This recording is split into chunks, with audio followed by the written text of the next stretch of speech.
Hello friends, hello traders. स्वागत है आप सभी लोगों का आज की इस वीडियो में। आज हम इस वीडियो के अंदर बात करेंगे चार्ट के अंदर, स्टॉक्स के अंदर देखने के बाद कि कैसे ट्रेड में रिस्क मैनेजमेंट किया जाता है। और जो मैंने आपको एक इम्पोर्टेंट थ्योरी बताई हुई है, जो बहुत ही इंपॉर्टेंट थ्योरी है मार्केट के लिए, वो थ्योरी क्या है कि आपने सबसे पहले जब भी आप कोई ट्रेड लेते हैं तो किसी भी ट्रेड में आप लोगों को पता है कि एक इनिशियल रिस्क होता है। इनिशियल रिस्क मतलब अगर आपने बहुत अच्छा एनालिसिस किया है, बहुत अच्छी रिसर्च की है उस स्टॉक के बारे में, वह सब करने के बाद भी उस स्टॉक के अंदर कभी भी आपके डायरेक्शन के अपोजिट जब भी वो जाता है तो आपने वह लॉस, जो जब आप एंट्री करते हैं तो जब आपके अगेंस्ट में वो ट्रेड आता है तो उसमें कुछ ना कुछ आपको लॉस हो रहा होता है। तो वो कितना लॉस आपने बुक करना है और किस लेवल पे आपने उस ट्रेड से एग्जिट होना है, वो बहुत इंपॉर्टेंट बात है। तो वो जो इनिशियल रिस्क होता है वो हर ट्रेड के अंदर होता है।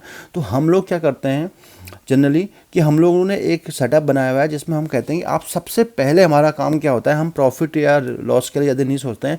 हमें सोचते हैं कि अगर हमारा ये ट्रेड रिस्क फ्री ट्रेड हो जाए तो हम इसमें लॉन्ग टाइम तक बने रहेंगे।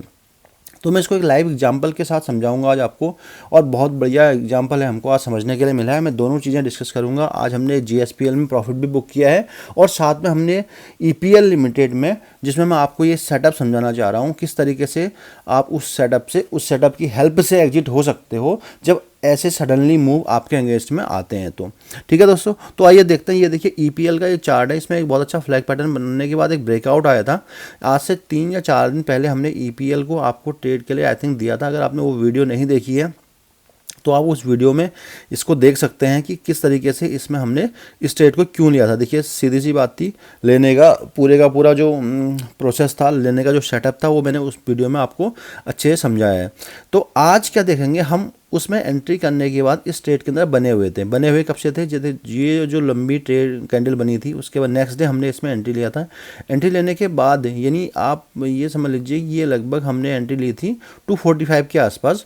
तो 245 के रेट से हमने इस स्टॉक के अंदर एंट्री करी थी और ये इसी रेंज में 2-3 दिन से घूम रहा था। मैंने इसको मार्क भी किया हुआ है, अगर मैं इस मार्क को हटा देता हूँ यहाँ से, ये देखिए इसी रेंज में स्टॉक्स काफ़ी 2-3 दिनों से घूम रहा था। एक हाई बना रहा था, 263 तक का हाई भी बनाया था। और आज जो स्टार्टिंग में सुबह ईपीएल ने एक कितने का हाई बनाया था, ये अराउंड 266 का एक हाई बनाया था। ठीक है, यानी 245 से लेकर के 266 तक का आपने एक हाई बनाया था। और जैसे ये स्टॉक प्राइस यहाँ मूव कर रहा था तो हमने अपने स्टॉप लॉस को अपनी बाइंग कॉस्ट पे लेके आ गए थे हम। यानी जिस कॉस्ट पे हमने बाई किया था 245 पे, हमने 245 पे उसको लेके आ गए थे, ताकि अब हमारा जो ट्रेड था वो रिस्क फ्री हो गया। रिस्क फ्री कैसे हो गया कि जिस प्राइस से आपने स्टॉक को बाई किया है, 245 से बाई किया है, उसमें कुछ ब्रोकरेज वो चार्जेस कटेंगे। तो 245 या 246 के आसपास जो भी आपकी ब्रोकरेज कॉस्टिंग, अदर टैक्सेस के लगने के बाद जो कॉस्टिंग आती है, वो कॉस्टिंग आप उसमें इंक्लूड करने के बाद जो आपका प्राइस आता है, आपने वहाँ पर अपने स्टॉप लॉस को ट्रेल कर लेना है। पहला इनिशियल स्टॉप लॉस तो आपका नीचे था जिसमें एक बहुत बड़ा रिस्क था। ठीक है, बट वो उस कैंडल में जैसे आपने एंट्री किया तो उसके बाद आपने अपने ट्रेड को, प्राइस जैसे आपके फेवर में गया, ऊपर की साइड को गया, आपने प्रॉफिट बुक नहीं किया। आपने क्या किया कि उसको रिस्क फ्री कर दिया, ताकि अब अगर वो ट्रेड आपके अगेंस्ट भी आएगा तो आपको उसमें कोई लॉस नहीं होने वाला है। मार्केट कहीं से कहीं भी चले जाए, कितना भी गिर जाए, वो स्टॉक कितना % भी गिर जाए, क्योंकि आप अपने रिस्क में जहाँ पर आपने लगा रखा था वहाँ से आप एग्जिट हो जाएंगे। तो सेम कंडीशन, सेम चीज़ें आज के इस स्टॉक के अंदर हुई थी। अगर मैं आपको बताऊं तो 1 2 3 4 5 6 7 8 9, लगभग 9 ट्रेडिंग सेशन स्टॉक्स में हमने देखे थे ईपीएल में। ये एक रेंज में आप ब्रेकआउट दिया था, बट ब्रेकआउट देने के बाद जिस तरीके का मूव हम एक्सपेक्ट करते हैं, जो हमको जनरली अन्य ट्रेड के अंदर मिलता है, इसमें फॉलोअप कैंडल नहीं मिल पा रही थी, यानी फॉलोअप बाइंग इसमें नहीं आ रही थी। जिस वजह से क्या हुआ कि देखिए ये एक रेंज के अंदर फंस गया था, स्टॉक रेंज के अंदर फंस गया था। तो हमने इसको पहले दिन के जो हमने एंट्री करी थी, एंट्री के प्राइस के आसपास ही हमने इसमें अपना एक स्टॉप लॉस ट्रेल कर लिया था। ट्रेल करने के बाद क्या हुआ दोस्तों, ये देखो इसने अगर 266 का एक हाई लगाने के बाद आज एक इतनी सी बड़ी कैंडल बनाई, यानी एक हिसाब से एंगल्फिंग कैंडल है, बियरिश एंगल्फिंग कैंडल आप इसे बोल सकते हो। 1 2 3 4 इतने दिनों की जो बाइंग थे, बायर्स थे, इन सबको डोमिनेट करके इसे नीचे क्लोज किया है। तो नीचे क्लोज करने के बाद भी इतनी बड़ी सेलिंग आने के बाद भी हमारा क्या हुआ, हमारा स्टॉप लॉस जो ट्रेलिंग स्टॉप लॉस था वो हिट हो गया। यानी हम इस ट्रेड से हम बिना कुछ पैसा कमाए और बिना कुछ भी पैसा गवाए इस स्टॉक से बाहर हो गए। तो सबसे बड़ी चीज़ क्या है, जब हम इस तरीके से इस स्टॉक से बाहर हो जाते हैं तो हमारे पास जो हमारी कैपिटल है वो सेफ रहती है, और उस कैपिटल को हम दूसरे स्टॉक के अंदर आने वाले समय में हमको कोई भी अपॉर्चुनिटी मिलेगी जो हमको बड़ा मूव दे जाएगी, हम उसमें उसको यूज कर सकते हैं। अगर हम इसमें स्टॉप लॉस लगाते ये और नीचे चले जाएगा, हम वेट करते रहेंगे इस स्टॉक का, हमारे अंदर एक साइकोलॉजी ये रहेगी कि यार वेट करते हैं, हमने इतने मुश्किल से स्टॉक को रिसर्च किया है, एनालिसिस किया है, इसने हमें रिटर्न देना चाहिए, लगाव हो जाता है। तो जब तक आप इन इमोशंस को कंट्रोल नहीं करोगे, जब तक इस तरीके का रिस्क मैनेजमेंट नहीं करोगे, जब तक आप अपने ट्रेड को रिस्क फ्री नहीं करोगे, और जब भी आपको ये लगेगा कि आपको यहाँ पर एक रिग्रेट फील हो सकता है, यार मैं इससे अच्छा तो 266 के आसपास या 260 में निकल जाता, मुझे कुछ ना कुछ तो प्रॉफिट बन जाता, ये माइंडसेट आपने दूर करना पड़ेगा। देखो ट्रेड है, ट्रेड कभी भी आपके पक्ष में जा सकता है, कभी भी आपके अगेंस्ट में आ सकता है। तो आपका जो सिस्टम बोल रहा है, आपने उस सिस्टम को फॉलो करना चाहिए, ठीक है। ये बहुत इंपॉर्टेंट है, इस पॉइंट को आप हमेशा नोट करना कि आपने अपने ट्रेड को रिस्क फ्री करना है। और जिस तरीके से हमने इसमें अपने बाइंग पॉइंट के आसपास इसमें हमने ट्रेलिंग स्टॉप लॉस लगाया था, आप भी इस तरीके से स्टॉप लॉस का यूज करने के बाद एक रिस्क फ्री ट्रेड का आनंद ले सकते हो, और अपने माइंड को ना बहुत ईजीली पीस तरीके से आप ट्रेडिंग कर सकते हो। पहली चीज़ तो ये थी आज के जो ट्रेडिंग सेशन था, आज के दिन से हमने ये सीखा। दूसरी चीज़, हमने आज GSPL में एक छोटा सा प्रॉफिट बुक कर लिया। क्यों बुक कर लिया? क्योंकि मार्केट नेगेटिव हो रही थी, सारे के सारे स्टॉक्स अगर आप देखेंगे पोर्टफोलियो में तो कोई 4% नीचे आ गया, कोई 1% नीचे आया, कोई 3% नीचे आया। तो इस तरीके से स्टॉक्स नीचे आ रहे थे। तो हमने इस वाले स्टॉक के अंदर, जिस दिन मैंने आपसे बात की थी, आई थिंक हमने यहाँ पर 380 के आसपास या 380 के आसपास हमने इसमें एंट्री करी थी। और देखो मैंने अब देखो दोनों सेटअप के अंदर मैं आपको दिखाता हूँ। ये GSPL का है। जनरली हम क्या देखते हैं कि जब भी हम किसी भी स्टॉक के अंदर ट्रेड करते हैं तो हमको जो नेक्स्ट डे की या उससे अगले दिन की जो कैंडल होती है वो एक फॉलो अप कैंडल चाहिए जिसमें बाइंग आए और पिछला लो ब्रेक ना करे, यानी पिछले दिन का लो को ब्रेक ना करे, जैसा कि इसमें भी हुआ है। देखो आपको मैं दिखाऊं, ये एक ब्रेकआउट कैंडल थी, बड़ी सी कैंडल थी, हमने यहाँ एंट्री करी थी, एक बड़ी सी बाइंग कैंडल बनाई, फिर थोड़ा सेलिंग आई ऊपर से, फिर दूसरे दिन नीचे तक प्राइस आया, लेकिन इसने इसका पिछले दिन का लो ब्रेक नहीं किया या लो के आसपास ट्रेड किया, ठीक है, बट वापस बाइंग आ गई। एंड आज ही आई, हो सकता है इसमें कल भी बाइंग आएगी, बट कल जैसा कि फ्राइडे है, हम लोग चाह रहे थे कि हम रोज़ हमको कोई ना कोई स्टॉक ऐसा मिलता है, हम अपॉर्चुनिटी ढूंढते रहते हैं, हमारे पास कल भी कुछ ना कुछ स्टॉक्स आएंगे स्कैनर के थ्रू, तो हम कल नए स्टॉक्स के अंदर एंट्री करेंगे।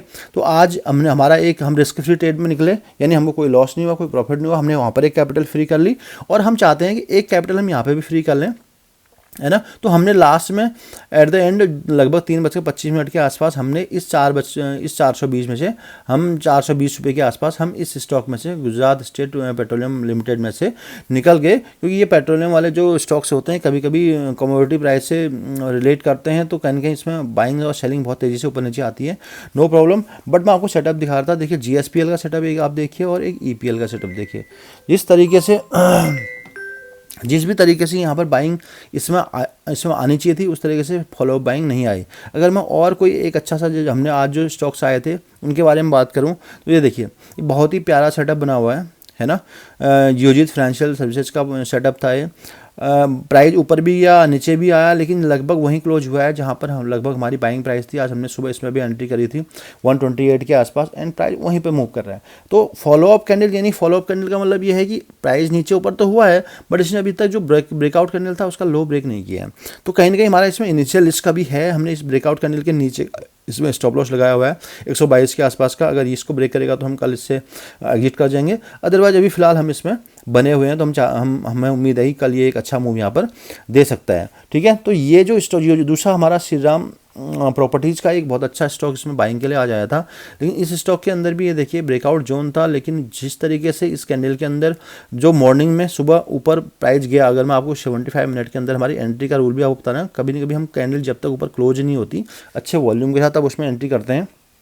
तो यहाँ पर देखेंगे तो आज जो सुबह मॉर्निंग आवर्स की जो कैंडल थी है ना। ये जो पहली कैंडल यहाँ पर बनी थी, बनने के बाद प्राइस ने एक बहुत बड़ी यहाँ पर 75 मिनट के अंदर बड़ी सी एक engulfing candle, bearish engulfing candle यहाँ पर बना दी। तो इस वाले स्टॉक के अंदर प्योर ब्रेकआउट नहीं था, हम ब्रेकआउट के आसपास थे इसमें, बट अभी तक ब्रेकआउट नहीं हुआ था, तो इसमें अभी हमने एंट्री नहीं की है श्रीराम प्रॉपर्टीज़ में। लेट्स सी कल अगर ये ब्रेकआउट करता है तो ठीक है, और हो मे बी चांसेस हो सकते हैं कि यहाँ पर ब्रेकआउट फेल हो, जैसे पहले भी इसमें ब्रेकआउट फेल हुआ है। अगर हम यहाँ की बात करें, देखिए पिछला हाई ये था, इस हाई को क्रॉस करने की, इसको डोमिनेट करने की कोशिश कर रहे हैं यहाँ पर जो सेलर थे, लेकिन ये सेलर नए जो सेलर आए हैं यहाँ पर वापस, आप देखेंगे कि लंबी लंबी यहाँ पर विक बननी है, यानी अपोजिट पार्टी यहाँ पर आ रही है, यहाँ पर सेलिंग भी आ रही है। तो लेट देखते हैं कि लास्ट कुछ मिनट के अंदर इसमें बाइंग भी आई है, तो स्टॉक अच्छा है, अच्छा पैटर्न बना है। बट जो हमेशा मैं बोलता हूँ, कभी भी जब तक वो प्राइस आ नहीं जाता जहाँ से आपने बाई करना है, तब तक उसको पहले ना एंट्री करें कि अभी तो आने वाला तो है ही, कई बार ब्रेकआउट फेल हो जाते हैं। तो इस तरीके से हमने आज के दो स्टॉक थे उनको देख लिया, और किस तरीके से हमने GSPL में हमने प्रॉफिट बुक किया। एंड सबसे इंपॉर्टेंट बात थी कि हमने आज रिस्क फ्री ट्रेड में हम कैसे बाहर निकल गए। तो ये है दोस्तों, आज के लिए इतना ही। मिलते हैं कल नेक्स्ट वीडियो के साथ, कल नई लर्निंग के साथ। मार्केट है, हमको रोज़ कुछ ना कुछ नया सीखने को मिलेगा। और अगर आपको ये सारे ट्रेडिंग सेटअप के बारे में सीखना है, कैसे प्राइस को आइडेंटिफाई करते हैं, लोकेशंस कैसे आइडेंटिफाई करते हैं, कहाँ पर हमने बाइंग करनी है, कब बाइंग करनी है, कैसे बाइंग करनी है, कितनी क्वांटिटी बाइंग करनी है, पोजीशन साइजिंग के बारे में सीखना है, रिस्क रिवॉर्ड टारगेट कैसे निकालते हैं, रिस्क रिवॉर्ड कैसे मैनेज करते हैं, आपने अपना मनी मैनेजमेंट कैसे करना है, आपने पैटर्न्स को कैसे आइडेंटिफाई करना है, जैसे मैंने इसमें पैटर्न बना रखा है। तो ये सब अगर आपने भी आइडेंटिफाई करना है और आप भी एक चैम्पियन, एक प्रॉफिटेबल, एक प्रोफेशनल ट्रेडर बनना चाहते हैं, तो हमारा एक बहुत ही बेहतरीन कोर्स है, और मैं उम्मीद करूँगा कि आप उस कोर्स को एक बार लीजिए, उसको पढ़िए, उसको देखिए, समझिए, एंड आपको ज़रूर से वैल्यू मिलेगी। आप उसके बाद हमारे साथ लाइव ट्रेडिंग में ज्वाइन कर सकते हैं, हमारे वीकली वेबिनार्स में ज्वाइन कर सकते हैं, जहाँ पर अपने डाउट्स वगैरह सारे क्लियर कर सकते हैं। और उसके बाद आपको इसमें चैम्पियन ट्रेडर हमारा जो कॉम्पिटिशन चलता है, उसमें आप इसमें पार्टिसिपेट भी कर सकते हैं, जिससे आप अपनी ट्रेडिंग स्किल्स को बहुत ज़्यादा डेवलप कर सकते हैं। ठीक है दोस्तों, तो मैंने लिंक्स में अपने डिस्क्रिप्शन में कोर्स का लिंक दिया हुआ है, आप उसको चेकआउट कर सकते हैं। आज के लिए इतना ही, मिलते हैं कल नए वीडियो के साथ, नई लर्निंग के साथ। तब तक के लिए थैंक यू सो मच।